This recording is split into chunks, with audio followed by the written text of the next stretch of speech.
Of Kittens and Broken Things, Chapter 37. She had a long episode of trembling she could not control about half an hour into the process of being stripped of Allison Gunn. She trembled, and the attendants assumed she was cold, wrapped her in a robe. She knew the trembling and then inevitable shaking was set off by the subject of slavery, the context, and the helplessness, sustained by the fact that it was all wrapped up in overwhelming and exhausting significance.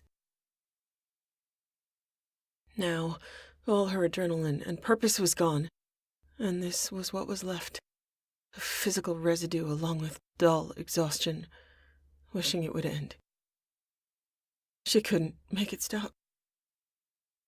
She just had to ride it out.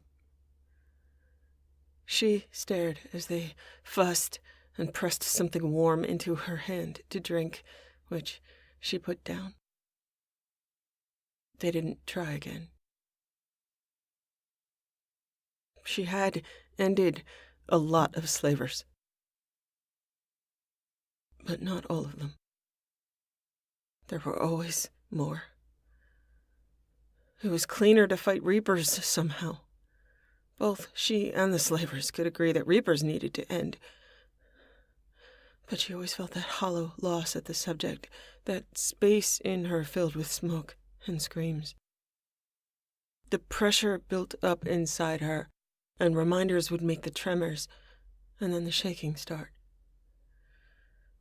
Now her defenses collapsed, and this rolled out of her. She was out of danger.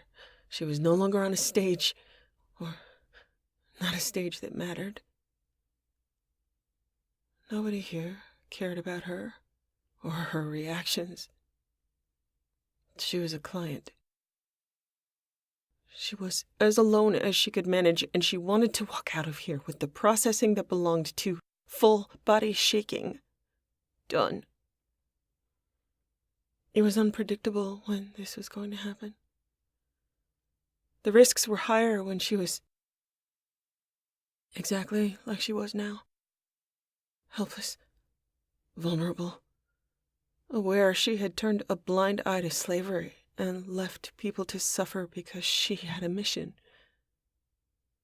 She never did this during a fight, but it could and did happen after. Long after, and sometimes not at all. Unpredictable in what triggered it.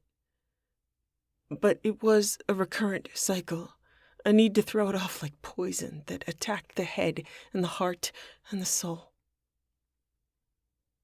Sometimes the subject wasn't slavery directly, but torture, pain, and all the sets of misery that blended into the result of suffering caused by the organic to the organic. It could happen after a meeting with the council, after watching their cagey insistence on doing nothing in order to avoid exposing themselves to potential criticism. She excused herself quietly and went to the palatial restroom, locked the door, turned off the light, slid to the floor, and began to shake without trying to suppress it. She didn't cry. She felt helpless.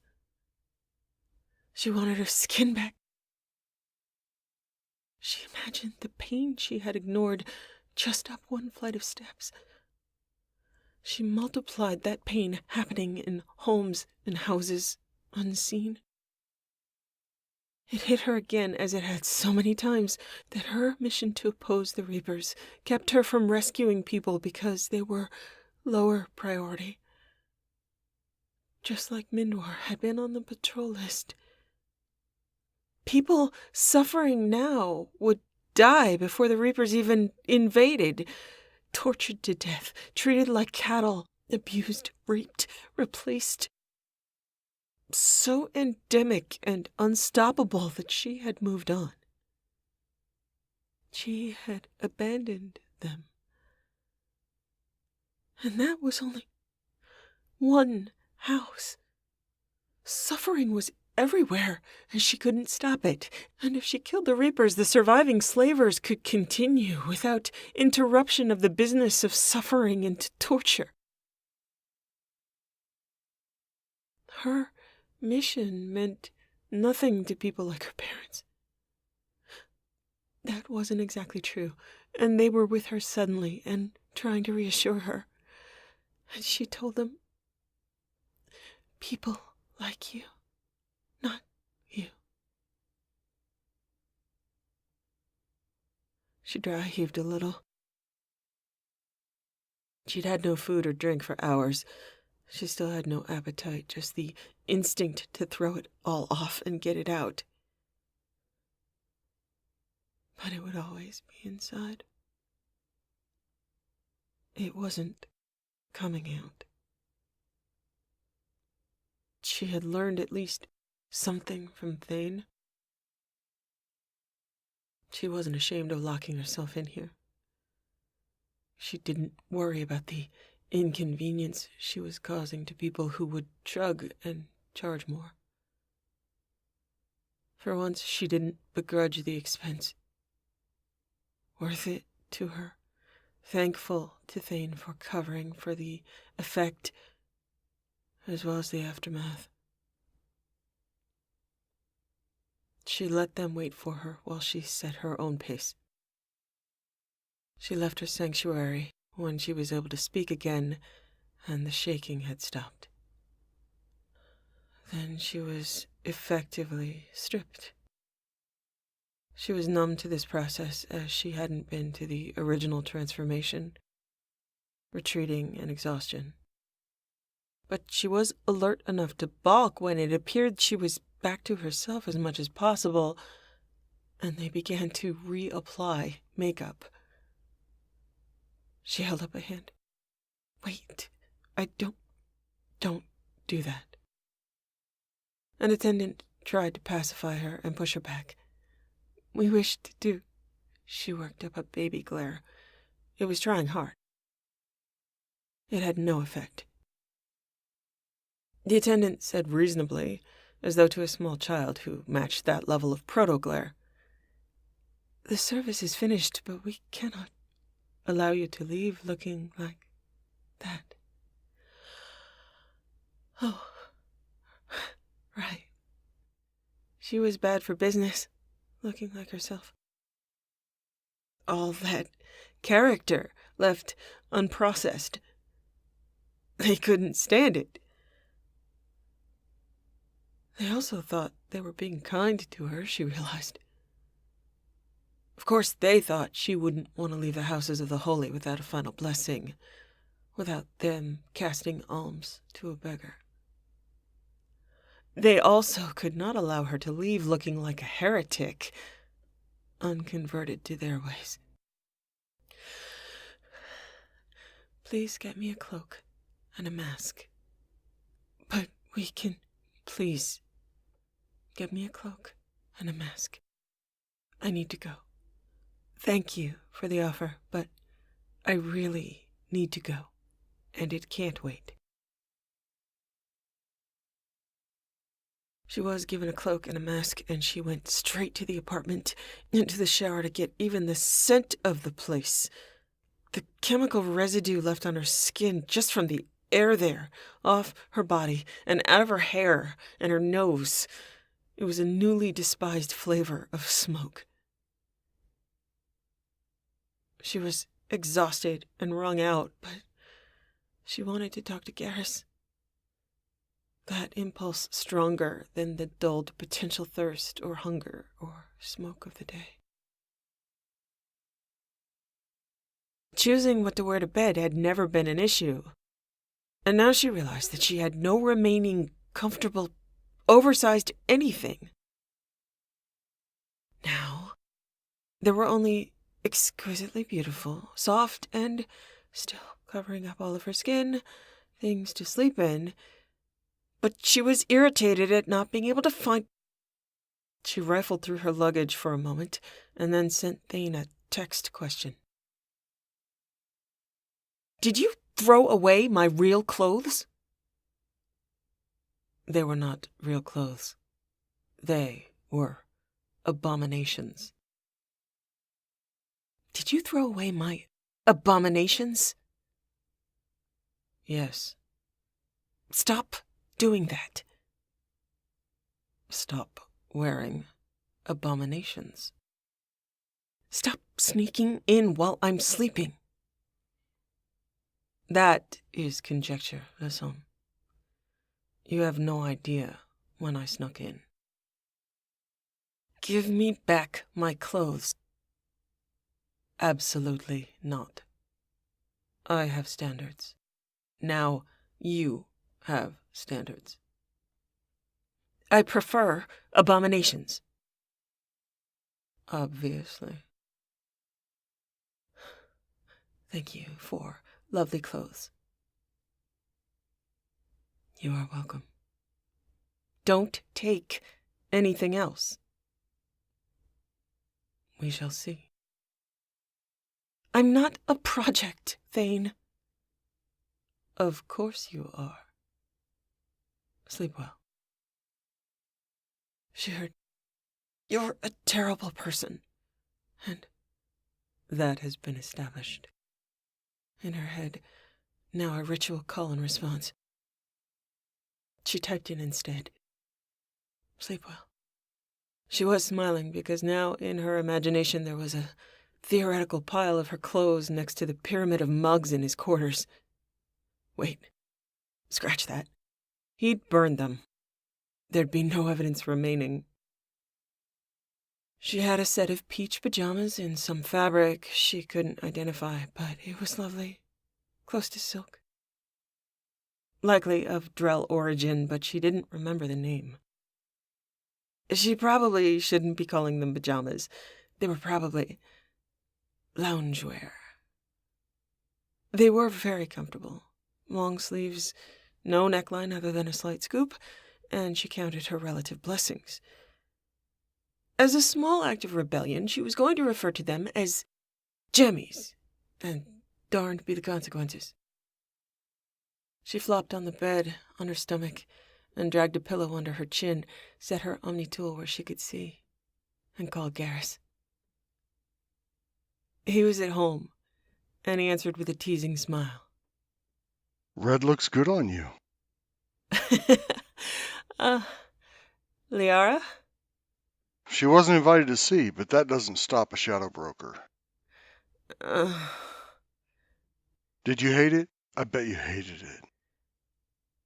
I did. Bless you for knowing that. I hate all the tailors and fringe fashion. What? Fringe fashion? They apparently should be sharper. No, they shouldn't. That's what I keep telling them when they come near me with a rasp. Not only do they need to be sharpened, but then artificially worn to look natural. No. All of it. Just no. Mission went well? Yep. Walked in and out. Didn't have to shoot anybody. Wanted to. Couldn't stop people who kept slaves. She swallowed, but the trembling was gone, and she was safe for a while. She hadn't had an episode in front of Garrus, but he knew it happened. His subharmonic hum was low and comforting. You couldn't save everybody. I couldn't save everybody. I know you're okay. You're going to be okay. But do you want to talk about it? I don't know. Slavery, perceived beauty, relative sharpness. There's so much going on, and I'm tired. I'm pretty sure I can't think straight. I'm just glad... I mean, for a strange reason, or not a strange reason, I'm just glad I didn't know that your fringe was supposed to be sharper, and that you know having my freckles gone would make me miserable. I want your fringe the way it is because it's yours. I never asked you. Are you considered a terribly attractive Turian, in popular opinion? Well, just as with that red dress. It's kinda hard to separate out the name Vicarian and my status, or the fact that I've never sharpened my fringe and I'm a rebel. But yeah, I'm an attractive Turian, even more so with counselor attached. Then I hope it makes you happy that you glowed, and I don't care about that. Or maybe I should appreciate it more? Should I care about that? Do you spend a lot of time and effort on being perceived as a casually attractive, unsharpened Turian? Much more than I used to, but there's always been a habit of preparation in my life.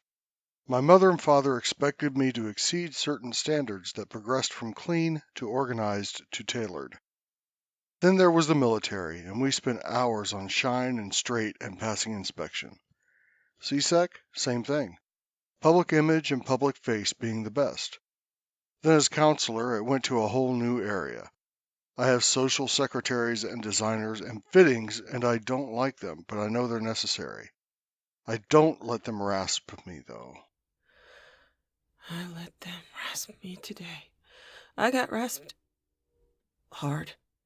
I got rasped places I don't even know.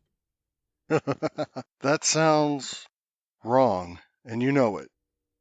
She smiled at him. Yeah, I never, ever want to do that again. Kasumi and her item are both safe, though, and her plan would have... I wouldn't have done it, or I would have failed. So it was necessary, if overboard. And now I have more practice. Do you feel beautiful as a person? Do other humans find you attractive? No, not really. I mean, yeah... Wait.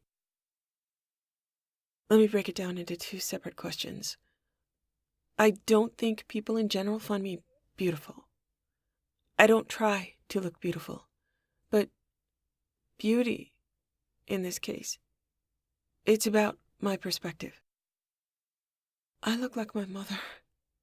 She was beautiful, therefore, I'm beautiful. But she was beautiful in context. To me, I love that's how you feel about me. That I'm beautiful because I'm me. That's priceless. I don't need or want anything else. You were raised to attract attention, and you had status, but I've spent my life trying to jettison attention. Obviously, I could be prettier, or I could be more classically beautiful. This has been proven. But I've spent so much time trying to not attract attention. How do I know how many people might find me attractive? I never give them the chance to say so, if I can help it, and I ignore them if they do it anyway. That I've noticed.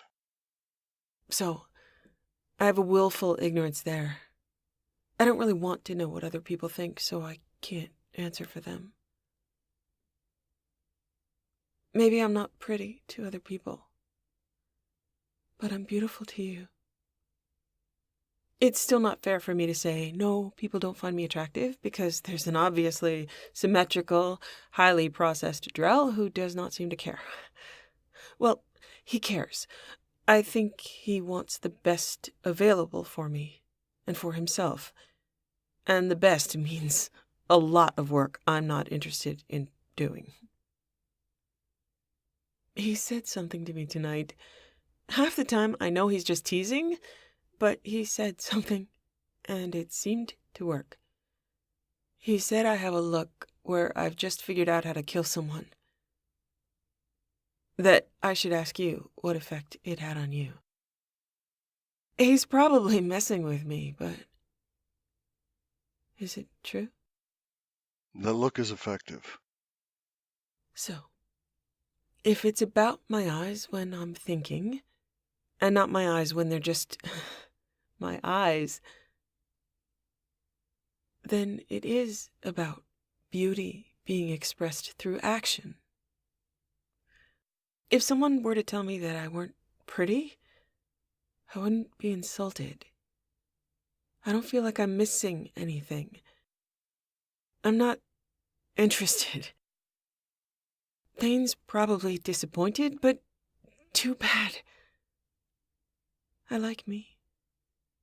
I like that I can be beautiful through expression when I'm not trying to be beautiful. I like that I don't need to look like I can get results, but that I can still get results. Though today did give me some insight about how I dress up my strategy, like Thane dressed me up today. It kind of goes around and around as a subject, but does that make sense? Yes, I think so. So you think you have potential and kinetic beauty, not passive beauty? Yeah. Seeing pretty people, being one, didn't make me want to do it again. It made me want to... Well, it makes me want to hide in my room and read a book. Definitively, with attitude and conviction. You've been doing that all along. Yeah, so I'm unchanged. It was a powerful experience. Educational, but not one I want to repeat. Kind of like learning how to use guns.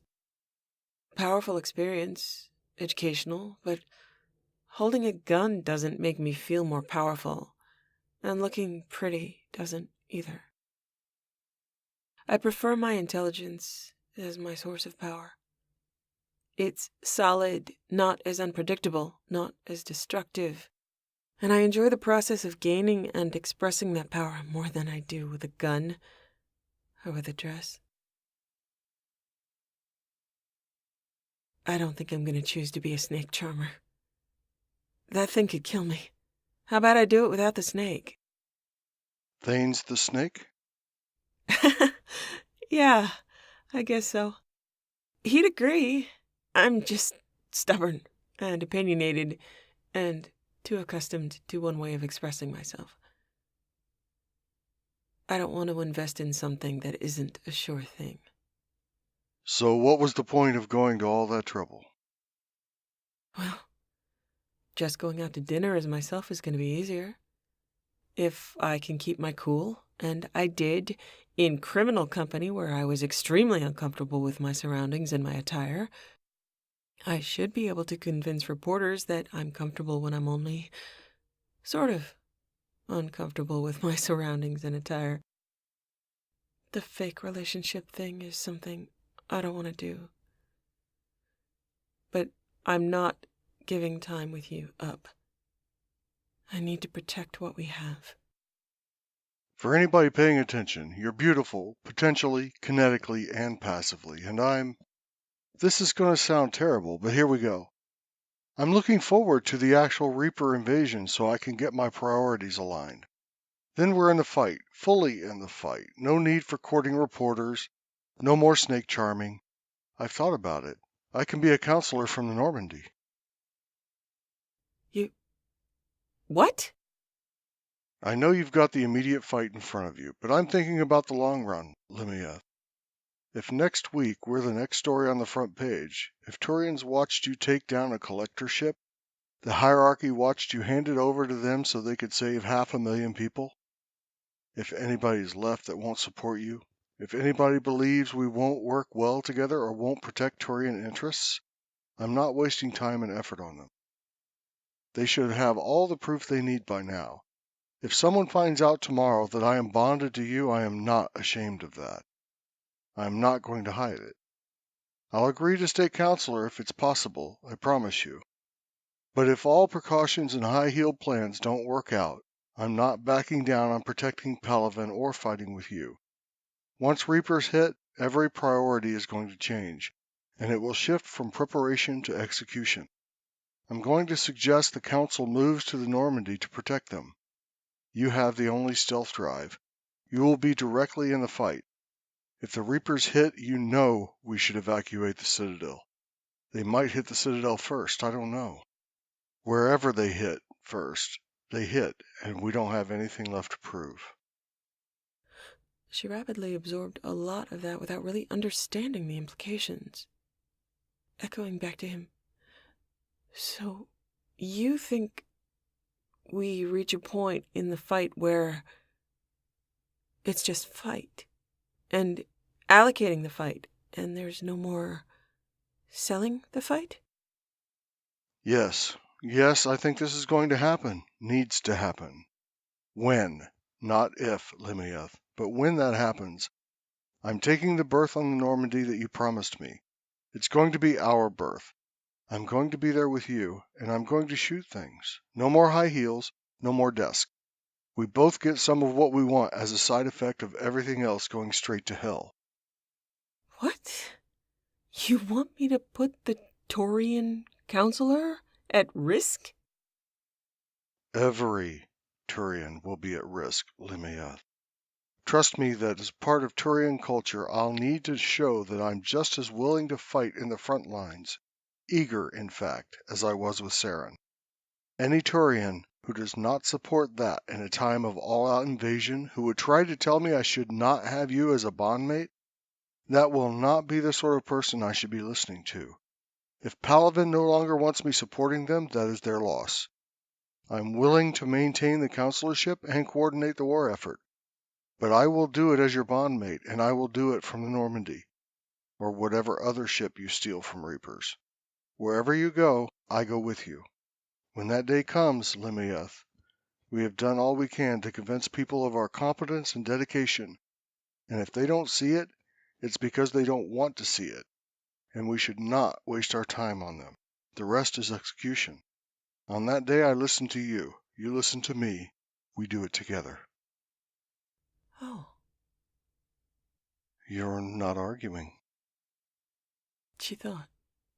Her intellect could often feel like looking for leaks, water seeping into the cracks of logic.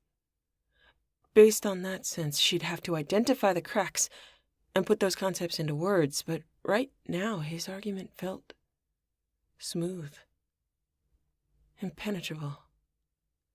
Even exhausted, she should have been able to feel the gravity of potential argument, but right now, she said,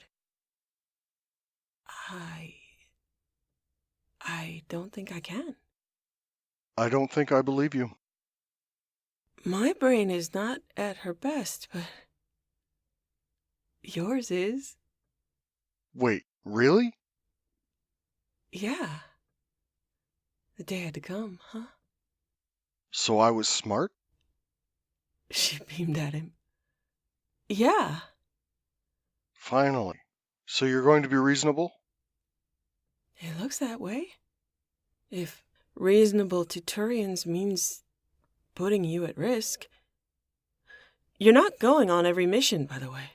I'm still the commander, and if you're back on my ship, you're not telling me what to do. He grinned at her. Oh, come on, you're taking me every time. You always did.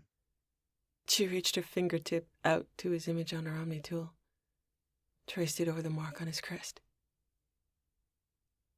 Yeah, I always did. She really didn't want to argue. She wanted to think, but right now she didn't have a real argument he hadn't already addressed. She shook her head to clear it. Okay, no more revelations. Can you tell me how your day went instead? How my day went? Yeah, I don't have surveillance on you. I can't find out such things unless you tell me. I had meetings. Boring meetings? Well, think about it. Your job is mostly sitting around studying, maybe checking inventory. You have long periods of preparation and short bursts of activity. I just have long periods of preparation. So right now you don't want to talk about your day because it was too exciting, and I don't want to talk about mine because it was really boring. Don't you have exciting moments? Yes, mostly not in these sort of meetings, though. Mostly when all of those meetings results in an action taken. Same principle. A new law goes through. A facility opens that helps people. Slavers get shut down.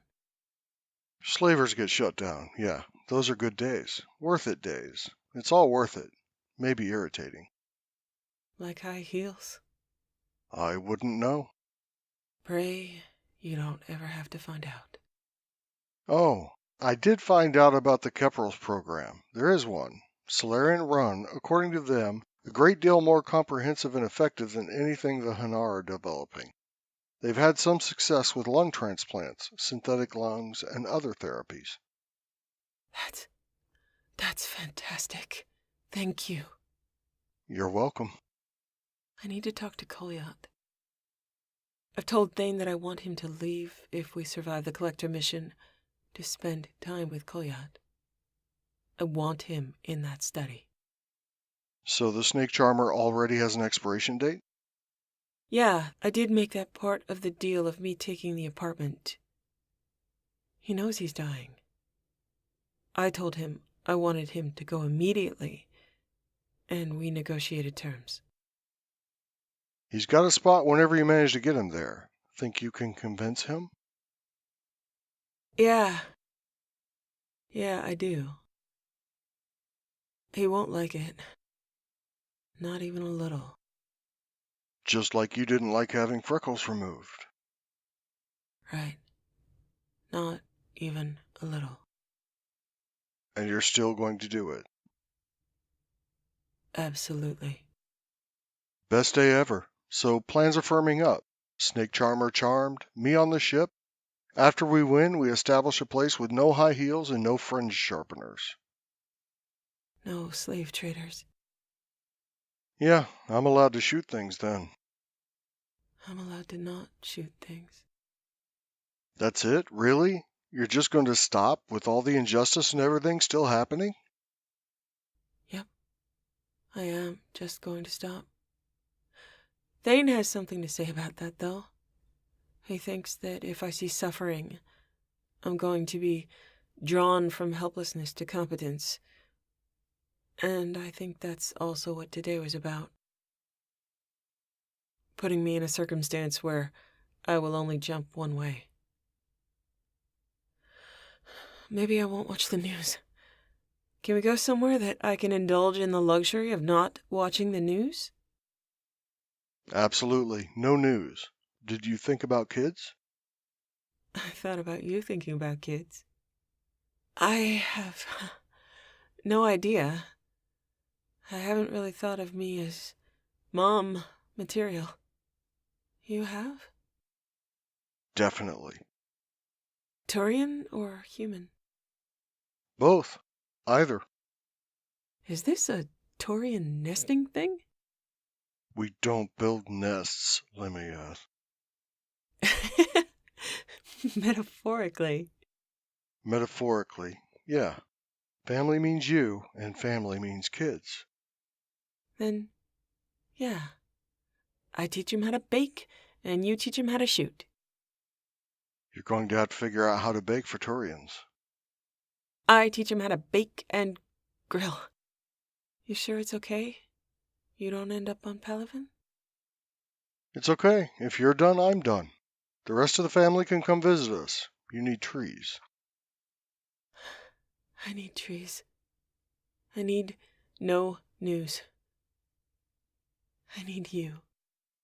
One step at a time, we'll make it, Lemioth. Now, when do I get to see you again? She smiled at him. Good night, Garrus. Oh, come on! Good night, Garrus. She signed off, grinning.